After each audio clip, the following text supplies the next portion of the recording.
wife said, "You're not man enough to handle my independence." I replied, "You're right." Then I filed for divorce and moved her mom into our guest room. Her lawyer called me laughing when he saw the paperwork. Original post. I, 38 male, have been married to Victoria, 35, for 9 years. We met through work, both accountants at different firms. She was brilliant, ambitious, driven. I fell hard. We got married after 2 years of dating, bought a house together, 80-20 split. I put down more because I'd been saving longer, had what I thought was a good life. Victoria always talked about independence, financial independence, emotional independence, the whole thing. Cool with me, I'm not controlling. She kept her own accounts, I kept mine. We had one shared account for household expenses. She made good money, about $85 to my $110K. We split bills proportionally. Seemed fair. About 6 months ago, Victoria got a promotion. Senior manager, $105K. I was genuinely happy for her. Took her out to celebrate, told everyone how proud I was. That's when things started changing. First, it was little comments. "I don't need you to pay for dinner anymore. I can handle my own car maintenance. Stop trying to control me with money." I wasn't trying to control anyone. I was literally just being married. Like offering to grab dinner on the way home or reminding her about her oil change. Then came the friends. Victoria started hanging out with this group of divorced women from her yoga class. They called themselves the Phoenix Sisters, women who'd risen from the ashes of marriage. Every Tuesday and Thursday, sometimes Saturdays, they'd go to wine bars and talk about toxic masculinity and financial liberation. 3 months ago, we're at her company party. I'm chatting with her colleague about baseball when I hear Victoria talking to a group of women. Marriage is just legalized oppression. Men can't handle successful women. They need to feel superior. Someone asked about her husband, me. "Oh, he tries. But you can see it bothers him that I'm catching up financially. He keeps trying to provide for me like it's 1952. I'm standing right there, 20 feet away. She knew I could hear. Later in the car, me, "That was pretty harsh, Vic." Her, "Truth hurts?" Me, "What truth?" "I celebrated your promotion. I support your career." "You support it as long as I'm beneath you." Me, "That's not true and you know it. You're not man enough to handle my independence. Just admit it." I didn't respond, just drove home in silence. Last month was our anniversary. I'd made reservations at this nice place she'd mentioned wanting to try. When I told her, she laughed. "Still trying to control everything?" I already made plans with the Phoenix Sisters. We're doing empowerment retreat that weekend. It's our anniversary. So, it's just a date. My personal growth is more important than some arbitrary celebration of an outdated institution. That's when I knew it was over. Last week she escalated, started moving money from our joint account to her personal one. Not huge amounts, but noticeable. When I asked about it, "I'm protecting my assets." "From what?" "From you. Men always try to control women through money. I'm not falling for it." "Victoria, I have never stopped you from spending money. Ever. You don't get it. You're not man enough to handle my independence. Real men don't feel threatened by successful women."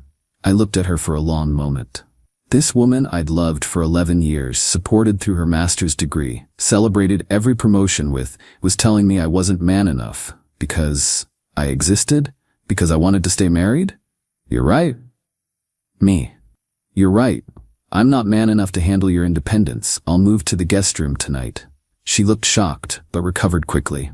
Finally, some honesty. What she didn't know was that I'd already called a divorce lawyer that afternoon. And I had a plan. See, Victoria had forgotten one very important detail about our house. It's not in both our names. It's in mine. Only mine.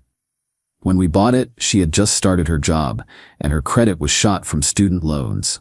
The mortgage is solely in my name. She's not on the deed. We'd always said we'd add her later when we refinanced, but never got around to it. And her mom, Dorothy, lovely woman, 68 years old, living on Social Security in a sketchy apartment complex. Victoria always talked about how she should help her mom more, but never did. Too busy with the Phoenix Sisters. So after Victoria went to bed that night, in our bedroom, while I took the guest room like the weak man I was, I called Dorothy. "Hey Dorothy, it's Alex. How would you like to move in with us?" "What?" Is everything okay? Me, Victoria and I are getting divorced, but the house is mine and I have a spare room. You've always been good to me. Rent-free, of course. Oh, honey, I'm so sorry. But are you sure? Already cleared it with my lawyer. You can move in whenever you want. Victoria is going to lose her mind. That's her choice. The next morning, I filed for divorce.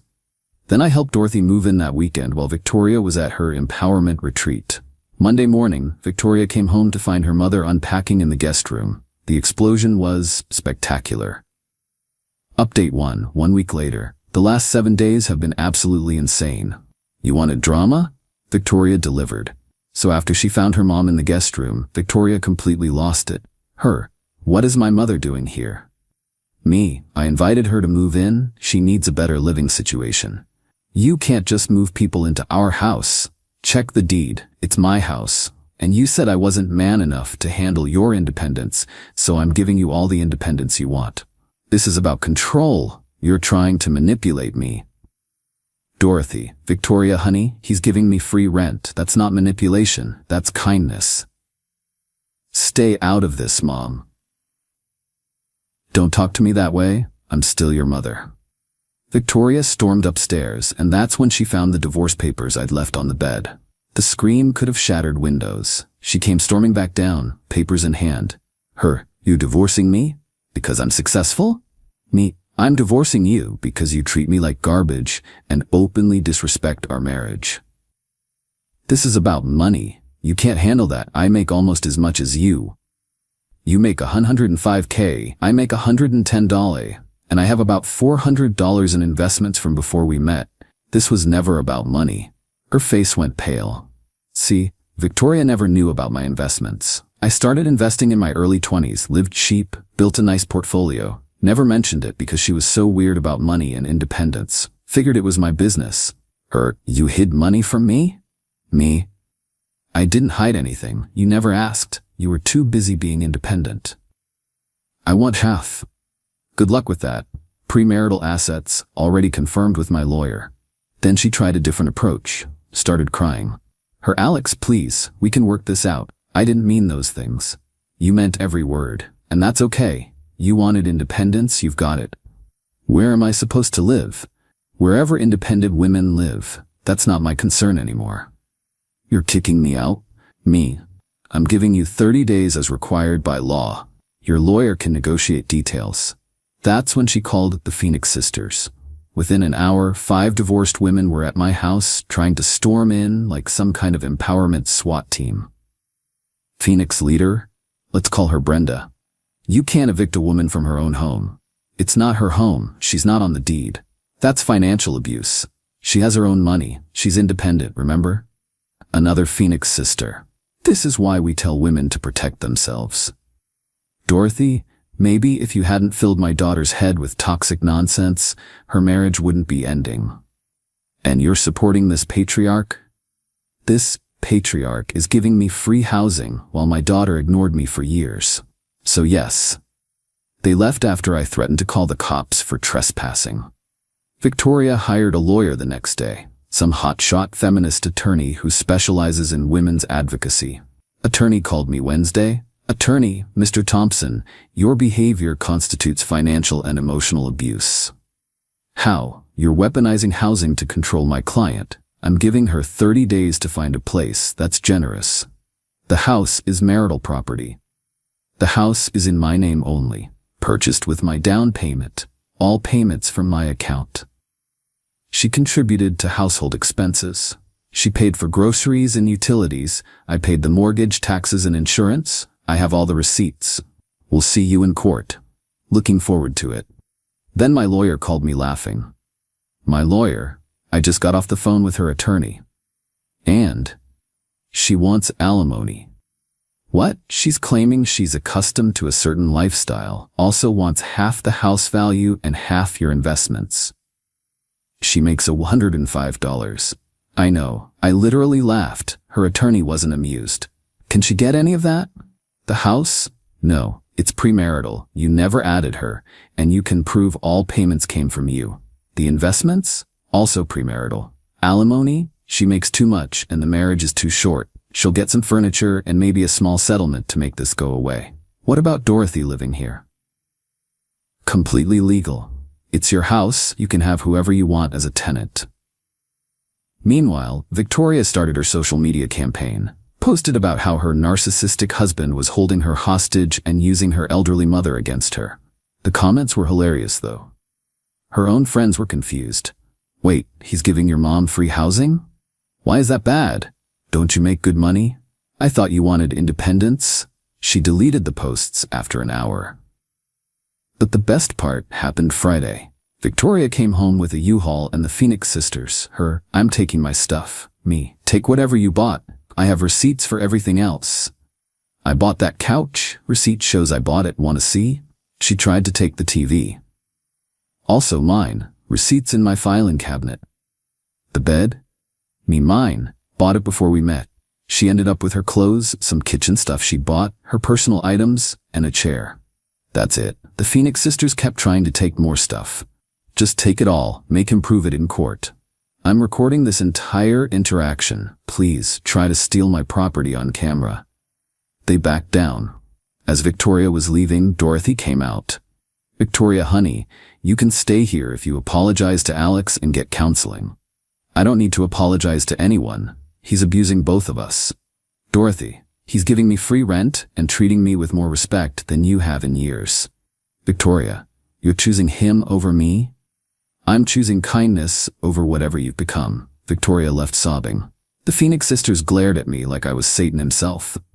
Saturday morning, I get a text from Victoria's dad, Robert. They've been divorced for 15 years. Robert, heard you're divorcing Vic and taking care of Dorothy. Good for you. That woman needs help, and Vic's too selfish to provide it. Let me know if you need anything. Even her dad's on my side.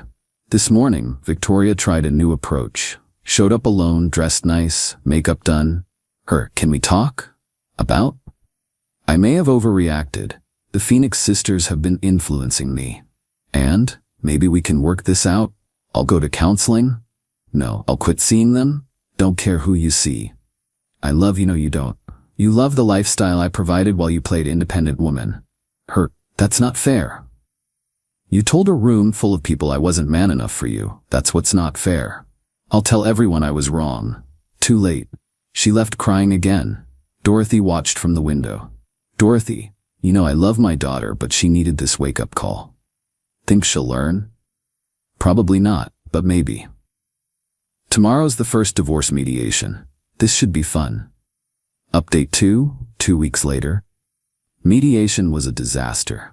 In the best possible way. We met at James's office. Victoria brought her attorney Rebecca, the feminist advocate, and, I kid you not, 2 Phoenix sisters for emotional support. They had to wait outside but made sure to glare at me through the glass door. Rebecca started strong. My client is entitled to half of all marital assets, including the house. James, the house is premarital property, solely in Mr. Renhaley Thompson's name. Improved with marital funds. Here are 5 years of bank statements showing all mortgage payments, insurance, taxes, and improvements came from Mr. Thompson's personal account. My client contributed to household expenses. She paid for groceries and utilities, totaling approximately $1,500 monthly.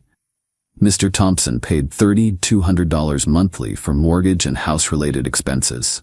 If anything, she owes him rent. Victoria, rent? I'm his wife. Technically, you're his soon-to-be ex-wife who lived in his property rent-free for 5 years. Rebecca tried another angle. We want alimony. James actually snorted. Your client makes $105,000 annually. She's accustomed to a certain lifestyle. What lifestyle? According to these credit card statements, she spends most of her money on wine bars, yoga classes, and empowerment retreats. Mr. Thompson paid for all vacations, major purchases, and home expenses. Victoria, this is financial abuse. You literally told me I wasn't man enough to handle your independence. Now you want my money? My client was emotional when she said that. She was sober at her company party when she told everyone I was threatened by successful women. James pulled out his laptop. Actually, I have something interesting. Mr. Thompson's neighbor sent him Ring doorbell footage from 3 months ago. He played a video of Victoria in our driveway on the phone. Girl, I'm going to divorce him as soon as I hit senior director. Just another year or two.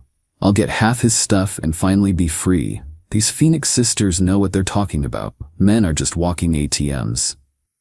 Victoria's face went white. Rebecca, that's taken out of context. What context makes that better? I was just venting. So was I when I filed for divorce. Then came the asset division. Victoria's list of demands was insane. Half the house value, $300K. Half my investments, $200K. The car, which is also in my name, alimony, $2K a month. Her attorney fees, $15K so far. James's counteroffer, her personal belongings already taken, her car already hers, $10K settlement. No alimony, each pays own attorney. Rebecca, that's insulting. James, it's generous. We could argue she owes Mr. Thompson back rent. Victoria, I want my mother out of that house. She's my tenant now, perfectly legal. She's my mother, who you ignored for years while she lived in a dangerous neighborhood. Dorothy chose that moment to text Victoria, stop embarrassing yourself. Alex has taken me to lunch at that Italian place you never had time to take me to. Victoria screamed and threw her phone across the table. Rebecca, we need a recess. During the break, I overheard Rebecca in the hallway. Victoria, you have no case. Take the settlement. Victoria, those Phoenix sisters said I could take him for everything. The Phoenix sisters aren't lawyers, and frankly, they're idiots. When we reconvened, Victoria tried tears again. Her Alex, please, I made mistakes, but don't you remember the good times? I remember you telling me I wasn't a real man. I didn't mean it. Which time? The 1st? The 5th? The 20th? Her, you're being cruel. Me, I'm being independent. Isn't that what you wanted? Finally, Rebecca made a new offer. $25 settlement, clean divorce, done in 60 days. James looked at me. I shook my head. Me original offer stands, $10K, that's it. Victoria, I'll go to trial. Great. We'll subpoena your Phoenix sisters, play that ring footage in court, and show the judge your social media posts about marriage being legalized oppression. How do you think that'll go? Rebecca whispered urgently to Victoria. After 5 minutes, Rebecca, we'll take the $10. Papers were signed. Victoria was officially served with eviction notice, 30 days from filing, so 2 more weeks left. But Victoria wasn't done. That night, she showed up drunk with Brenda and 2 other Phoenix sisters. You ruined my life? Me. You ruined your own life. You're a typical man, threatened by female power. Honey, you're drunk. Go home. You betrayed me, Mom. You betrayed yourself and your marriage and me for years. I was busy. I was building my career. You were drinking wine with bitter divorced women who convinced you to destroy your marriage. Phoenix sister number 2, we liberated her. You turned her into a bitter, selfish person who treats everyone like garbage. Victoria, I'm independent and single. Congratulations. She tried to charge at me but tripped on the lawn and face planted. The Phoenix sisters had to carry her to Brenda's car. The next day I got a call from Victoria's boss. Alex, it's Paul. I heard about the divorce. I'm sorry. Thanks, Paul. Listen, this is awkward, but Victoria's been having some issues at work, telling female colleagues they're slaves to the patriarchy if they're happily married. HR's involved. Me, that tracks. Between you and me, she might want to focus on finding a new job rather than fighting you in court. Thanks for the heads up. That afternoon, Dorothy and I were having coffee when she said something that hit hard. You know, I always hoped Victoria would find a good man like you. Someone stable, kind, supportive. But somewhere along the line, she decided that being loved was the same as being controlled. Me, when did she change? When she met those Phoenix women. They're all bitter about their own divorces and want everyone else to be miserable too. Misery loves company. Why didn't she help you more? Financially. She said helping me would make me dependent and that I needed to be empowered. Meanwhile, she spent $500 a month on yoga and wine. That's cold. That's Victoria now. But thank you for this. I haven't felt safe in years. Your family, divorce doesn't change that. She teared up and hugged me. This morning, Victoria sent one last desperate text.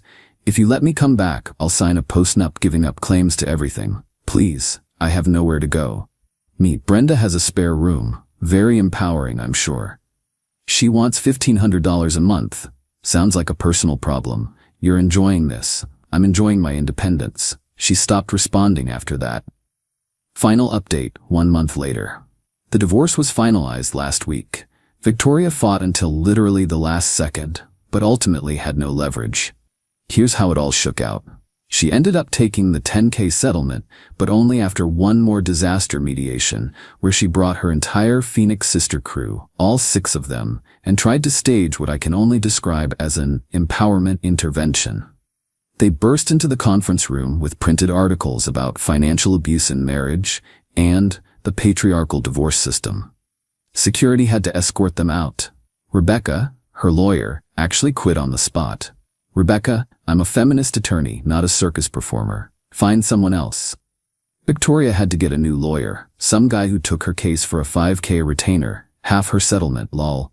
He basically told her to take the deal or lose everything.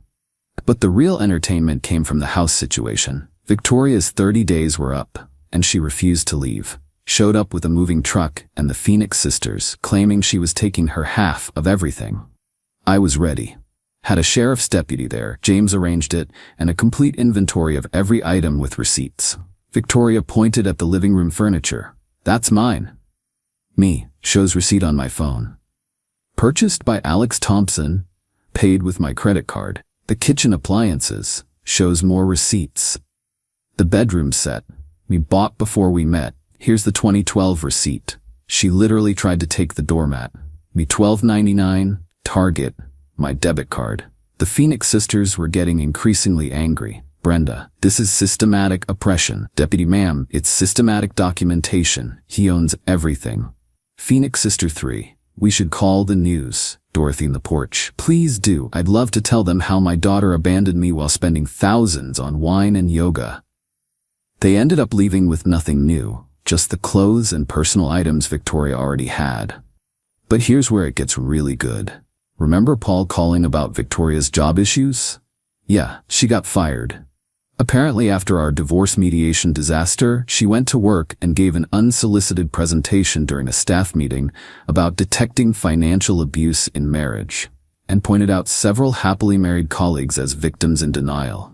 HR gave her a warning. She responded by sending a company-wide email about toxic masculine corporate culture. They fired her that afternoon. So now Victoria had no job, no house, $5,000 left from settlement after paying her lawyer, rapidly dwindling savings. She tried moving in with Brenda. Lasted exactly 1 week. Brenda kicked her out because Victoria couldn't pay rent and refused to do housework. That's domestic servitude. Tried Phoenix sister 2, 3 days. Got booted for lecturing her teenage daughter about internalized misogyny when the kid said she wanted to get married someday. Phoenix sister 3, 1 day. Left after a fight about Victoria eating her food without asking. Resources should be communal among sisters. Finally, humiliated and broke, she did what she swore she'd never do. Asked Dorothy to talk to me about letting her move back. Dorothy came to me last Sunday. Dorothy, she's desperate, Alex. And nothing. I told her she made her bed, but I wanted you to know she asked. What's she doing now? Dorothy, living with some cousin 2 hours away. Working at a call center. Posting inspirational quotes about rising from ashes on Facebook. The phoenix rises again? More like a damp pigeon at this point. We both laughed. But the best part? The Phoenix sisters have completely abandoned her. Once she couldn't afford wine bar tabs and yoga classes, she was useless to them. Brenda actually posted, Dorothy showed me. Sometimes you have to cut toxic people out of your life, even sisters who can't match your energy. Victoria commented, I thought we were family. Brenda blocked her. Meanwhile, Dorothy's thriving. We converted the garage into a nice studio space for her hobby, quilting.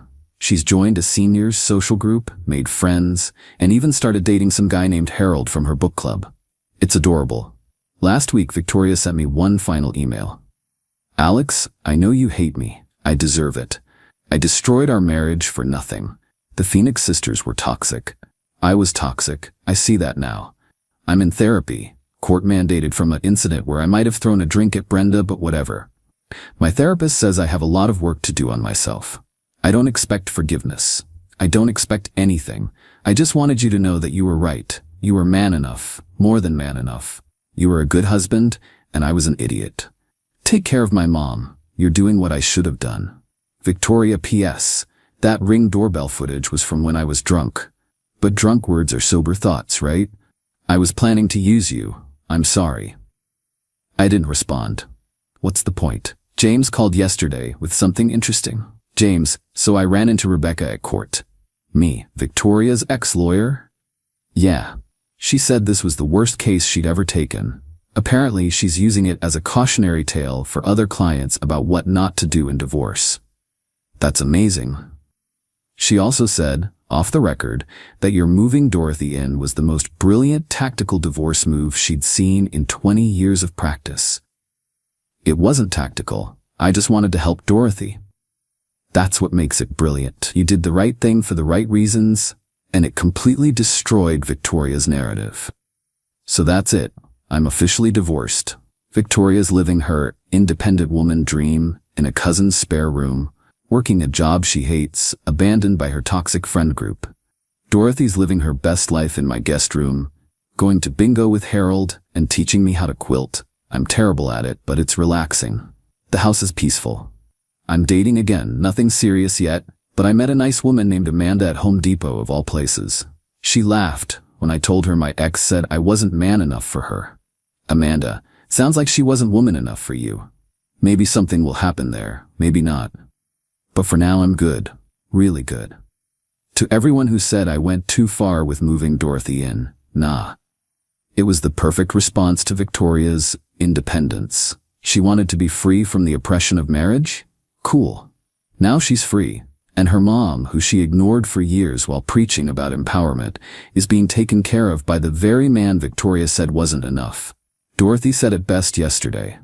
You know what the irony is? Victoria spent so much time trying to be independent that she forgot how to be a decent human being. And now she's dependent on everyone else's charity while you and I are living interdependently, helping each other like family should. Couldn't have said it better myself. Oh, and one final thing. Last night, Dorothy told me Victoria's been trying to join a new group called the Rising Phoenixes, for women who've been betrayed by the Phoenix sisters. I can't make this stuff up. Take care, Reddit. Thanks for following this bizarre journey. Edit. Since everyone's asking, yes, Dorothy officially pays me $1 rent per month. Makes it a legal tenancy. She insists on giving me a dollar bill in an envelope on the first of each month. Very formally. It's become our little ritual. Last month she gave me 100 pennies instead, to be difficult. I love this woman. Edit 2. For those saying this is fake because no woman would act like Victoria, my brother's ex was worse. Some people really do drink the Qley that hard. The Phoenix sisters are basically a toxic echo chamber that convinces members their marriages are oppressive. It's cult-like. Victoria was vulnerable to it because she was always insecure about money's success.